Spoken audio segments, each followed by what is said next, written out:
let's talk about the core and what that means for core training. So when I say the word core, notice where I pointed. What do you think immediately of? We all think six-pack, something in the middle here, abdominals, right? That kind of thing, okay? If you're a little more advanced, you may be thinking also a little bit of the sides of the body, okay, or twisting.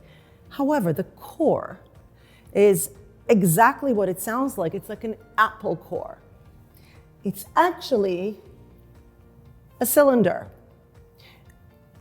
Wraps around, has a floor, and has a ceiling. And as you'll see in a second here, that six-pack muscle, rectus abdominis, isn't even on here because it's not technically a part of what's referred to as the core unit. And this core unit is crucial because there's been a good amount of studies done that when you have low back pain, chronic pain, that deep core unit that I'll explain more about in a second is literally off. It's not working, okay? So having it work is very important for the internal stability of your spine. So the core unit, that cylinder, it's not the outside. That six-pack muscle, its job is, it's attached here, and its only job is to do this. Now, if you train it, this is what you're also working towards, which I know it's pretty. No, don't do it, okay? Not good, okay? So the deep core unit, when it comes to actual rehab for pelvis, pelvic floor, lumbar spine issues, is massively important. And here are our main players. You've got the transverse abdominis, which is the deepest, most abdominal muscle. If you take off your six-pack, and you take off your external obliques, you remove them. And you take off your internal obliques, you remove them. So a whole bunch of layers. You'll see this underneath. And it literally looks like a sheath like this that goes from the back to the front. And it's actually made mainly out of fascia, out of aponeurosis. It's got very little muscle tissue, just a little bit at the side over here, but mainly it's a stability type apparatus here.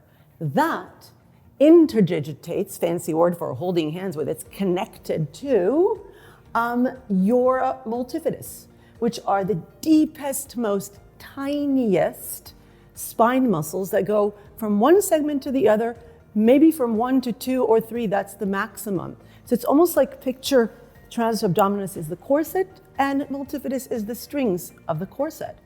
Then we've got the ceiling, right? And that is our breathing diaphragm, on top of which your lungs sit. And the floor is your pelvic floor. So again, when you're thinking of pelvic floor dysfunctions, low back dysfunction, breathing issues, this whole unit needs to be working well in order to restore balance and in order to work properly. So here's the main takeaway. If you're at the gym doing sit-ups, crunches, and all that, you're not working that at all. None of it. Okay? Because none of these muscles can perform any of those movements. So when you're doing that, you're not strengthening your deep core unit. In fact, if you ever tried to stand on a balance board and then you managed to also do all sorts of different movements and not fall, that's when that unit is working. So deep core unit activation, great way to work it is through a balance exercise, a balance board, right? A Bosu ball, those kind of things. Another exercise that is excellent if cued properly, but I'm not going to get into that. This is not a how-to. This is a educational video, is bridging. Bridging in the correct way can activate that front and back and create stability, okay? So if you are doing all sorts of exercises for your core and they're telling you have to strengthen your core because of your back, and your back even hurts during those core exercises, it's not because you're weak and you need to strengthen it more. It's because you're working the wrong things that can actually lead to more problems without actually addressing the right stuff.